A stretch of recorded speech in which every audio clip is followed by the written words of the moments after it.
Ô, turma! Hoje a gente vai falar sobre esse capim, o derruba-véio, o gênero Cynodon.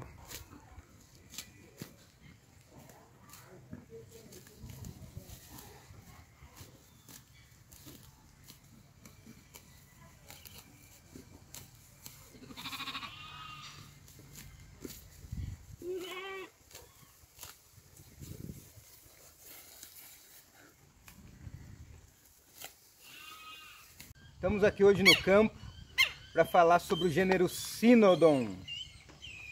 É esse que vocês estão vendo aqui, né, no cenário. O gênero Cynodon, turma, vamos começar lá a falar da origem dele, né?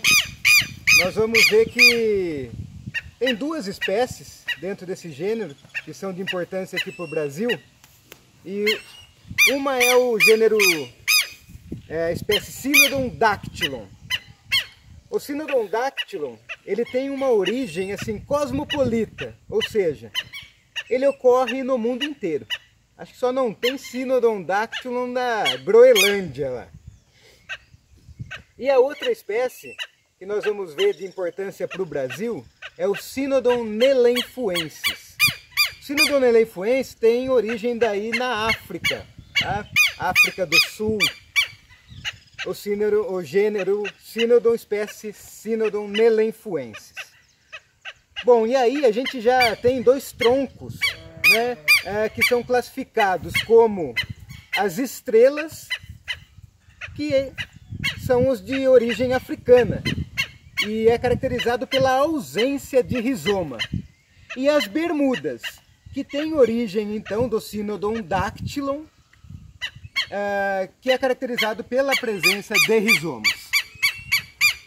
E os híbridos entre bermudas e estrelas, ou seja, entre Cynodon dactylon e um Cynodon nelenfuensis, de origem daí africana, né, vai dar origem a capins que vão ser classificados como bermudas se houver rizomas ou como estrelas se não houver rizomas. Bem,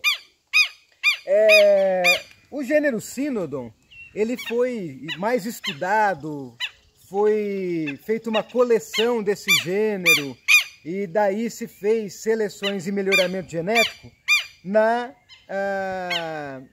América do Norte, né? Nos Estados Unidos, especificamente lá no campus de Tifton, na Geórgia, no sul, né, dos Estados Unidos, que se desenvolveu então o programa de melhoramento genético desse gênero. E esse programa de melhoramento, ele visou primeiramente combater uma prolificidade muito grande que o Cynodon dactylon tinha nas regiões agrícolas dos Estados Unidos. Ele se multiplicava muito pelos rizomas que ele tinha e se transformava, né, numa espécie invasora, principalmente nos campos de algodão na década de 50 nos Estados Unidos, que era o famoso coastal, né? Na verdade é a grama seda, né? É um tipo de bermuda, de Cynodon dactylon. E aí com cruzamentos, eles conseguiram uma planta com uma agressividade menor, digamos assim, como planta invasora. E aí essa planta, que foi, na verdade, daí o cultivar coastal, que foi lançado, e depois veio o Coast Cross, né? Que sustentou também o rebanho bovino, a expansão do rebanho bovino no sul dos Estados Unidos. Então, pegando ali Geórgia, a Flórida, Louisiana, Mississippi, Texas, né? Eles hoje têm uma pecuária de gado de corte, de cria especialmente, em muitas áreas de Cynodon dactylon e aí alguns híbridos também, que são bermudas em geral. Então, quer dizer, essas plantas, principalmente aí as bermudas, se difundiram bastante nos Estados Unidos e vieram também para o Brasil, né? Bom, e as estrelas? As estrelas, elas já tiveram uma participação maior bem ao sul da Flórida, bem ao sul do Texas, porque, como eu disse, elas são de origem africana e aí elas são mais adaptadas então a esse clima tropical. Elas não possuem rizomas, então, por exemplo, mais ao norte até da Flórida, onde dá bastante geadas, a gente já não encontra mais as estrelas, Cynodon nelenfuensis. e sim do meio para o sul da Flórida. E digamos, aqui no Brasil a gente já daí encontra as estrelas mais espalhadas, até no centro-oeste, no norte aqui, do noroeste do Paraná a gente tem bastante. E já no sul de Santa Catarina, no sul do Rio Grande do Sul, no sul do país aqui do Brasil, na verdade, a gente já encontra menos estrelas e maior predominância de Bermudas. Tá ok? Então falando um pouco aí, falamos da origem, da onde veio essas espécies, né? E que nessa divisão de Bermudas e estrelas. Bom, vamos lá então falar um pouquinho agora do quê? De características agronômicas da adaptação edafoclimática desses capins. E aí vamos já trabalhar esses dois troncos divididos, né? As Bermudas e as estrelas, tá bom? Então vamos lá. Que tipo de solo as Bermudas vão se adaptar? É solo de alta fertilidade, tá? Então nós vamos ver depois os cultivares, para a gente não colocar agora, né, todos os cultivares. Vamos falar assim, as Bermudas, elas foram selecionadas e colocadas à prova, né, digamos assim, nos ensaios para selecionar os cultivares, todos em solos de boa fertilidade e, na verdade, sempre utilizando adubação nitrogenada. Então, né, a equipe lá do Dr. Burton, lá no Tifton, na Geórgia, nos canteiros que eles tinham lá para selecionar os cultivares, sempre nesses ensaios utilizava adubo nitrogenado. Então, as plantas que foram selecionadas foram plantas adaptadas a solos de boa fertilidade, né? Então, nós estamos falando aí para sistemas que já vão intensificar, seja com uso de adubação, com o uso de irrigação, e nós vamos ver também que as Bermudas, elas estão inseridas no contexto de fenação. E aí também, como na fenação, assim como a gente viu lá para capineiras de capim-elefante, existe uma exportação total de nutrientes e exige então um aporte de adubação grande, nessas cultivares também. E em relação ao solo, em relação à sua porosidade, à sua drenagem, né, também são cultivares que se adaptam melhor a solos bem drenados. Existem cultivares que se adaptam mais a solos alagados, né, solos com encharcamento, como um pouco mais aí nas Bermudas, né, um pouco mais adaptado o Flora Kirk, que a gente vai ver depois, o Diggs, né, e menos aí o Tifton 85, o Coast Cross, que são cultivares daí de Bermudas, mas todos de solos aí de alta fertilidade.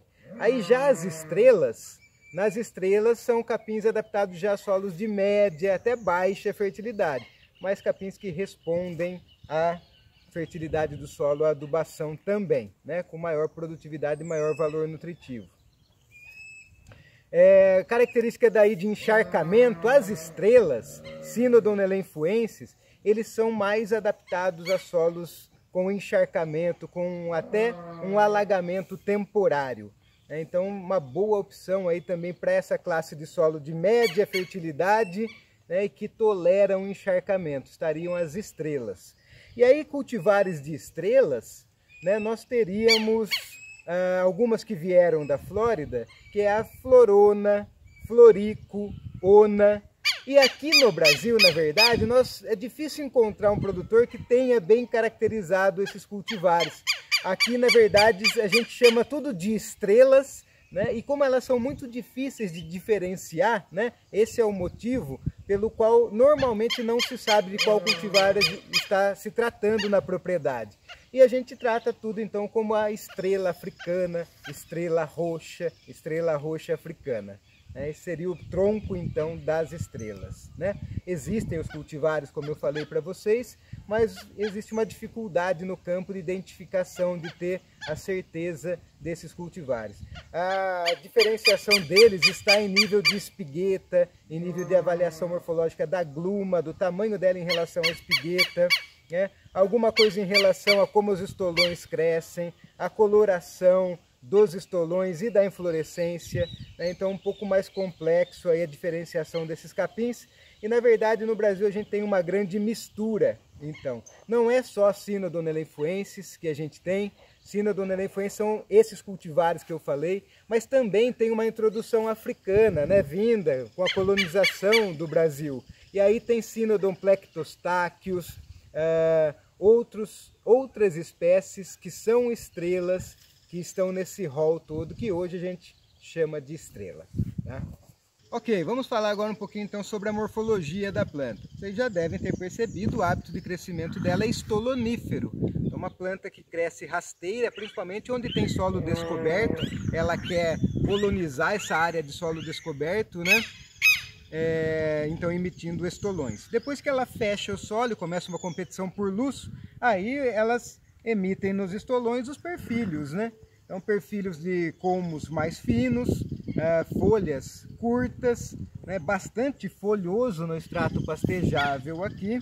Então eu estou mostrando, por exemplo, um perfílio que veio de um estolão, né? Deixa eu ver se acha aqui um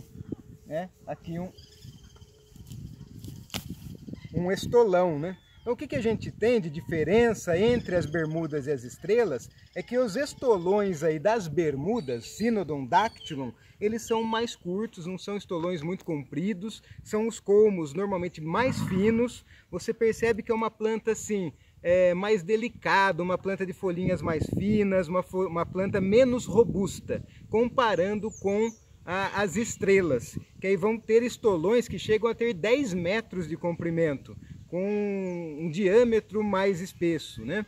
E além do que a gente já falou de não vão ter rizomas, depois é o que vai caracterizar. Então vocês vejam, é muito adaptado a regiões, por exemplo, de declividade acentuada, porque fecha completamente o solo, protege muito bem o solo. E também vai ser bem adaptado o quê? A alta pressão de pastejo, né? Pastejo mais rente ao solo, a corte mecânico rente ao solo para a produção de feno. Por quê? Porque ela protege os pontos de crescimento no estolão. Então esses pontos de crescimento, as gemas, né? Veja, em cada geminha ela vai emitir novos perfílios e também é capaz de enraizamento. Então ela protege essas gemas rente ao solo, ela resiste então a pastejo pesado, corte rente ao solo, fogo, devido a essas características então morfológicas da planta. Ótimo, ainda falando da morfologia, então encontrei aqui uma inflorescência, e a inflorescência é do tipo rácemo digitado, né? Ela tem aqui somente digitado, como esse rácemo aqui, né? Ele está vendo que os rácemos saem apenas de uma interseção, e tem também inflorescência que o rácemo é subdigitado, né? Tem mais um andar aqui onde saem rácemos, tá? A inflorescência é do tipo rácemo digitado, que caracteriza o gênero Cynodon facilmente, né? Bem, turma, e valor nutritivo? Valor nutritivo, veja, se você tiver um adequado manejo da desfolha, o horizonte pastejável vai ser pura folha. Então, apesar das folhas serem pequenininhas, curtas, mas é bastante produção de folha quando bem manejado, né? Então aí, principalmente as bermudas, Cynodon dactylon, são todas de alto valor nutritivo no geral. E com uma relação folha e colmo, estolão, mais interessante, né? Maior do que nas estrelas. Lembra que eu falei que as estrelas são mais robustas, tem estolões maiores, então há uma dificuldade um pouco maior de manejo das estrelas para deixar ela com alto valor nutritivo. Você teria que ter uma frequência de pastejo mais alta, né? Não deixar esse capim passar. A gente pode depois ver aqui uma situação de capim estrela que passou, vocês vão perceber como fica difícil a colheita. E aí o valor nutritivo cai, porque o animal, principalmente aqui, nós temos aqui as búfalas pastejando, né? Elas não conseguem, com o tamanho de boca dela e língua, separar só as folhinhas, como ainda fazem as ovelhas, né? E aí para elas esse material fica de baixo valor nutritivo, apesar de as búfalas serem mais adequadas realmente a essa dieta mais fibrosa, né? Quer dizer, digerirem melhor. Mas enfim, bermudas têm maior valor nutritivo do que as estrelas, né? As estrelas dependem bastante do manejo que você tem e de adubação. Então, digamos, de médio a alto valor nutritivo, né? E já as bermudas de alto valor nutritivo e alta qualidade. Quando bem manejados, os animais conseguem ingerir uma grande quantidade de forragem e têm altos desempenhos. tanto de ganho de peso quanto de leite. Então, como mais ou menos em capim-elefante que a gente viu, dá para ter desempenho aí da ordem de 800 gramas, média de primavera-verão, chegando assim a ciclos de pastejo de você conseguir 1 quilo nos animais. E produção de leite também boa, de 18 litros, 15 litros de leite só com pasto, né? Então, um alto valor nutritivo, principalmente as bermudas, um pouco menos as estrelas. Beleza? Então, como estamos falando de valor nutritivo, vamos falar também de substâncias tóxicas ou fatores antinutricionais. Como que é no Cynodon aí? Tem problema? Ó, em geral não tem problema, a não ser uma possibilidade de intoxicação por nitrato, naquelas condições que a gente já comentou para milheto, né? Que vale também para sorgo forrageiro, que é quando você aduba com nitrogênio, principalmente na primavera ou condições de rebrota vigorosa, muito tenra, algum problema na fotossíntese impede que a planta disponibilize energia para converter esse nitrato em uma proteína verdadeira. Então, se você solta um animal, principalmente lotes com fome, né, nesse capim tenro com muito nitrato que foi acumulado, pode então as bactérias não darem conta de converter esse nitrato todo em amônia, parte é convertido em nitrito, nitrito na corrente sanguínea, ele se liga à hemoglobina, né, e dando então sintomatologia do que de asfixia no animal. O animal pode vir a óbito, né, por uma insuficiência cardíaca, por exemplo. Então tem essa questão, que a gente já comentou para milheto, que serve também para sorgo, que nós não vimos, mas sorgo forrageiro também tem essa característica, né, de acumular muito nitrato. E as espécies do gênero Cynodon também pode acontecer esse acúmulo de nitrato e em situações bem específicas a gente ter intoxicações. E aí, turma, como que se multiplica esse capim? Esse é um grande problema, né? Ele também é multiplicado por mudas, assim como lá a gente viu do capim-elefante. Então, o que é plantado são os estolões, né? Os estolões é que vão ser plantados em sulcos ou covas, né? Então, a gente planta os estolões e aí dos nós, né, vão surgir novos perfilhos e se dá o estabelecimento da área. O estabelecimento é bem mais lento do que a multiplicação por sementes. Então a gente está falando aí de 90 dias até 100 dias, 120 dias para formar bem uma área, né? Além da dificuldade então de conseguir as mudas, transportar as mudas, né? Enfim, é uma operação bem mais complexa para estabelecer esse capim. Existem cultivares multiplicados por sementes? Existe. Existe o cultivar vaqueiro, que ele é multiplicado por sementes. As sementes são minúsculas, né? É um cisquinho. Então há uma dificuldade grande de se estabelecer. Precisa de um preparo da cama de plantio, né? Como a gente diz, muito esmiuçado, né? Para a gente não enterrar demais essa sementinha que é muito pequena, porque senão ela germina, né? Mas ela exaure suas energias que estão no endosperma antes que a planta consiga fazer fotossíntese, e aí não se estabelece o relvado. Na verdade, o vaqueiro é um cultivar importado, vem da Flórida as sementes, e se trata, na verdade, de mais de um cultivar. É uma mistura física de sementes, com sementes de cultivares adaptados a condições de gramado, porque esse é um uso, eu não comentei, mas além de pastejo, fenação que eu já falei, o uso como gramados ornamentais e esportivos é um uso bem comum para o gênero Cynodon. Na verdade, existe até toda uma ciência por trás, que é a Turf Science, né, que estuda e seleciona cultivares e o manejo e a adubação desses cultivares para gramados esportivos. Então, campos de golfe, de futebol americano, enfim, diversos usos aí como gramado. E aí, então, são cultivares que se multiplicam por sementes. E aí o vaqueiro, então, é uma mistura de um desses cultivares de gramado com um outro cultivar um pouco mais robusto, um pouco mais alto, né, com um pouco mais de produção de forragem. Ótimo, vamos passar agora para pragas e doenças. E aí, será que tem muita praga e doença para a gente combater aqui no gênero Cynodon? É a popular da tarde, né? Cigarrinha das pastagens é o problema. E maior nas bermudas do que nas estrelas. Mas em geral são todos cultivares susceptíveis ao ataque de cigarrinhas. Tirando cigarrinhas das pastagens, nós também podemos comentar da lagarta, principalmente no estabelecimento, como é de praxe, né? Se você se preocupar com ela no estabelecimento, quando a planta é bastante tenra e fica mais susceptível ao ataque de lagartas. Ou após rebrotas, né? Que vem de uma adubação nitrogenada ou que vem de um fogo, também a gente deve ficar atento a lagartas. Então acho que essas são as duas principais preocupações em relação a pragas e doenças. Bom, gente, então de uma forma geral, vamos tentar fazer um resumo. O gênero Cynodon no Brasil, ele vem sendo bem utilizado para a intensificação da produção leiteira, vem sendo muito utilizado daí principalmente bermudas, os cultivares de bermudas, principalmente Coast Cross e Digs, que são realmente Cynodons dactylons, e híbridos, principalmente quem? O Tifton 85, que é um cruzamento de um Cynodon dactylon com um Cynodon elenfuense, mas que possui rizomas, inclusive rizomas bem vigorosos, vou tentar mostrar para vocês isso, é o que caracteriza o Tifton 85.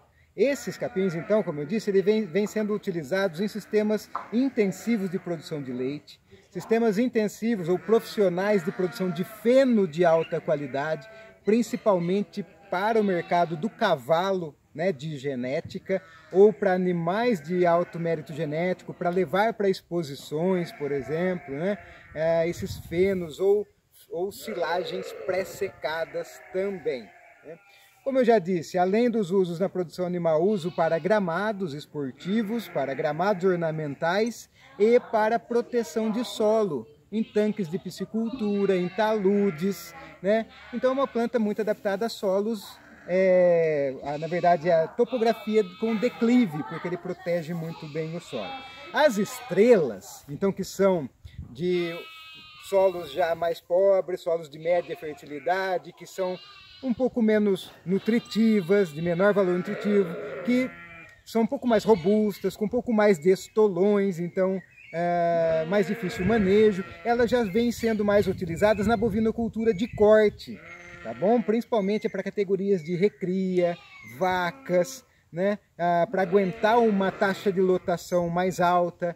Digo assim sempre, uma mesma condição de solo, uma braquiária marandu e uma estrela roxa africana, elas vão suportar taxas de lotações diferentes. Normalmente no Cynodon a taxa de lotação é maior, você imprime uma taxa de lotação maior para ter esse manejo mais baixo nessa planta que é estolonífera e protege mais os pontos de crescimento. Então ela suporta mais esse tipo de manejo. Suporta uma taxa de lotação normalmente um pouco maior do que uma braquiária marandu na mesma condição de fertilidade de solo, tá bom? Então, esse é o cenário em que esse gênero vem sendo bastante utilizado, tá certo? Sempre separando, então, as bermudas e os híbridos com bermudas, especialmente aí o Tifton 85, e as estrelas. Então, agora, né, na sequência, eu vou tentar mostrar para vocês essas diferenças entre o Coast Cross, que nós temos nessa área que nós estamos. Na verdade, aqui tem uma salada de Coast Cross, Tifton 85 e estrela roxa africana, que a gente chama. Então nós vamos com uma enxada aqui, bater umas enxadas e tentar caracterizar se é uma bermuda ou uma estrela, pela presença ou ausência de rizomas, e pelo tipo do rizoma nós vamos tentar diferenciar o Coast Cross do Tifton 85. Então, turminha, ó, nessa área a gente sabe que tem estrela que invadiu uma área que era de Coast Cross. Então nós vamos bater a enxada aqui. Se a gente encontrar um rizoma curto na base da planta, vai ser uma bermuda e se trata de um Coast Cross. Se a gente bater a enxada e encontrar um rizoma comprido, muito parecido com um estolão daí mesmo subterrâneo, né? Aí vai ser Tifton 85. E se a gente bater a enxada e não encontrar nada de rizoma, vai se tratar de uma estrela. É isso que a gente vai ver agora.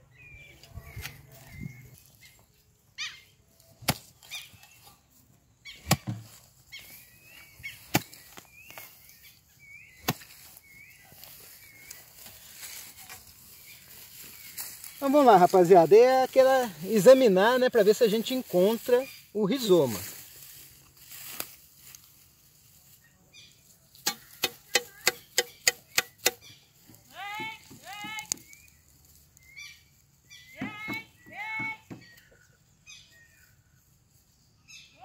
Ó, essa enxadada, digamos assim, eu não vejo nada de rizoma nessa planta, né?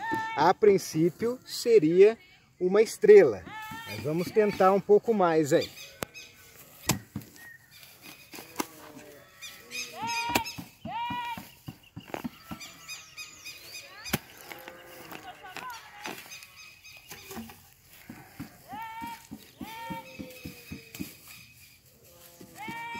Então, gente, ó, não confundam, tá? Ó, aqui são as raízes, né? Raízes fibrosas, raízes profundas. E...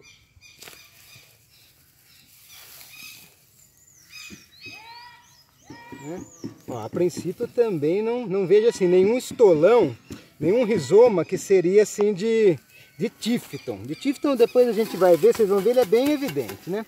Então vamos ver se tem um estolão curto. Desculpa, rizoma curto, né? Para ver se não pode ser um Coast Cross aqui. Ah, parece que esses...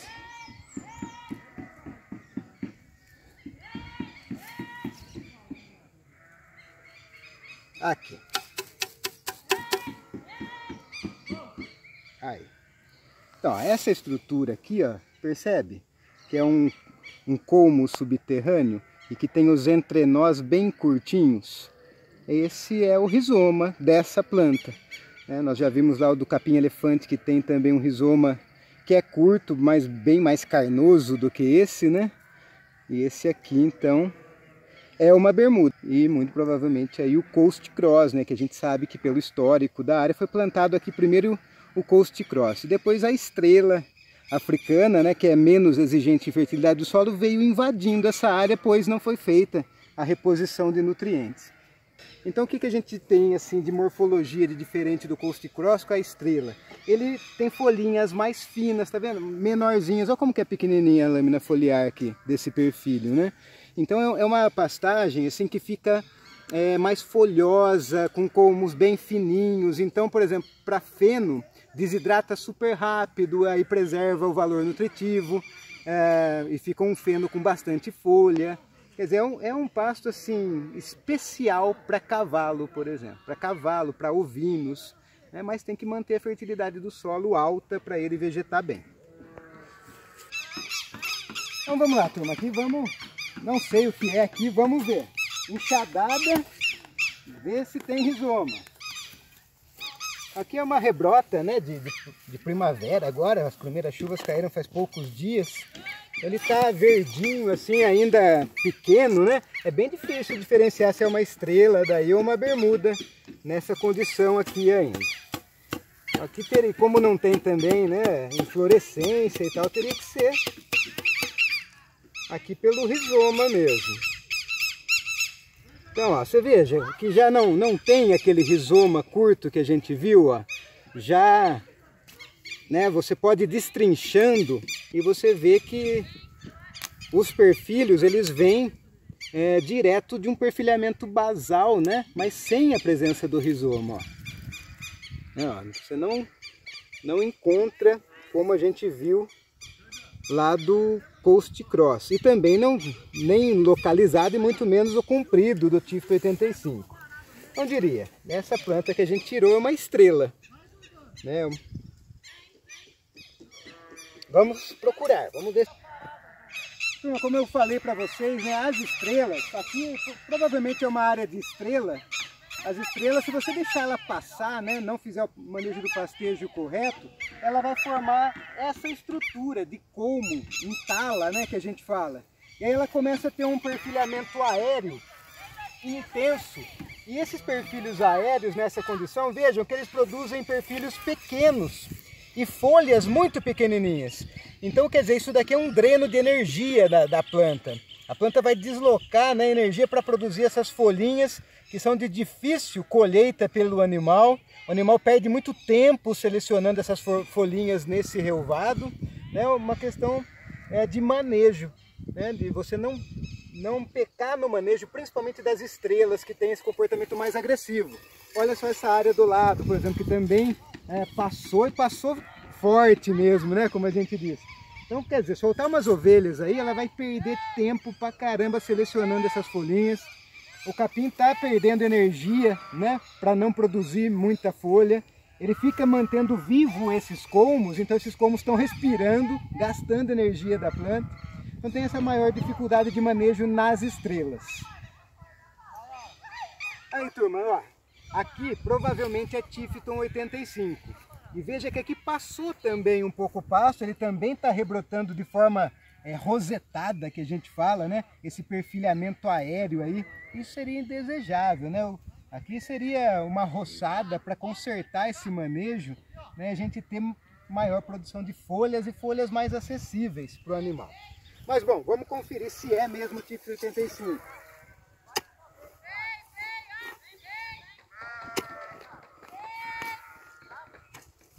Se for, a gente vai encontrar assim, um rizoma muito evidente, muito fácil de identificar. Olha lá, já até saiu um aqui, ó, deu para ver?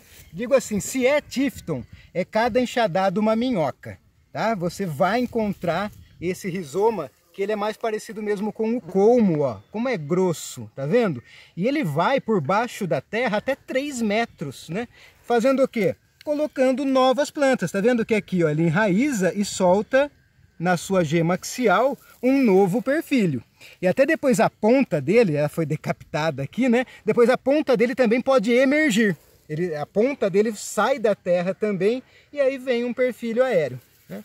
Então olha só, aqui ó, aqui tá com a ponta, tá vendo? Tá com o meristema apical do rizoma. E ele vai, ó, fitômeros, né? Entre nós, vai colocando raiz em cada nó e vai também colocando gema, como eu já falei aqui, ó, né? Ó a gemona bonita que vai vir aqui, um novo perfilho, ó, já com seu sistema radicular, né? Então encontrou esse tipo de rizoma, vigoroso desse jeito, grosso, parecendo muito um estolão, né? O estolão daí é a parte acima do solo, né? A semelhança com o estolão, né? Acima do solo, estolão, abaixo do solo, rizoma. Veja que abaixo do solo ele é branco, ele não tem daí clorofila, né? Porque ele não vai fazer fotossíntese embaixo da terra, é óbvio, né? Beleza? Então olha só, caracterizado aí, né, o Tifton 85. E é muito importante, quer dizer, saber dessas diferenças, até para não comprar gato por lebre, né? Na hora que você for recomendar ou estabelecer uma área, comprar mudas de capim Tifton 85, e daí depois não é, né? Pode ser uma estrela. Porque lembra, ele é um híbrido. Ele é um Cynodon dactylon, que é uma bermuda, que cruzou com um Cynodon nelenfuensis, que é uma estrela. Só que ele ficou com o rizoma, que é da bermuda, que é do Cynodon dactylon, e pegou da estrela um estolão, um vigor, né? Na verdade, uma robustez maior do que as bermudas.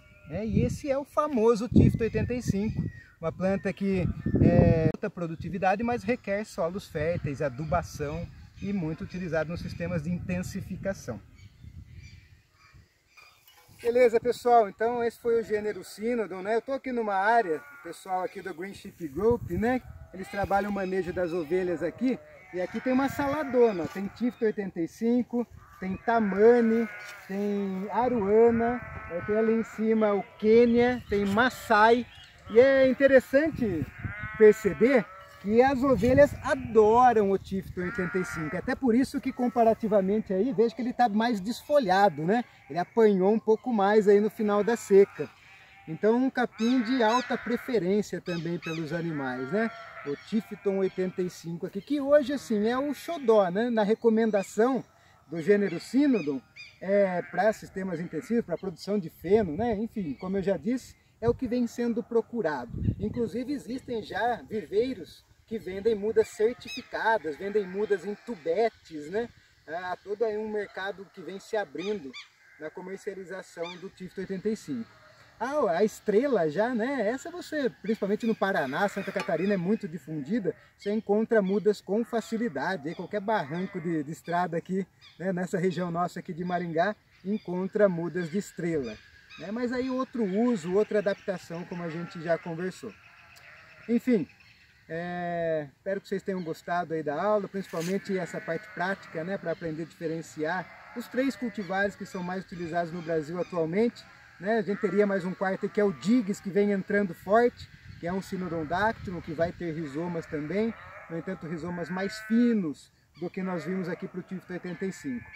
Então, é isso aí, obrigado, até mais!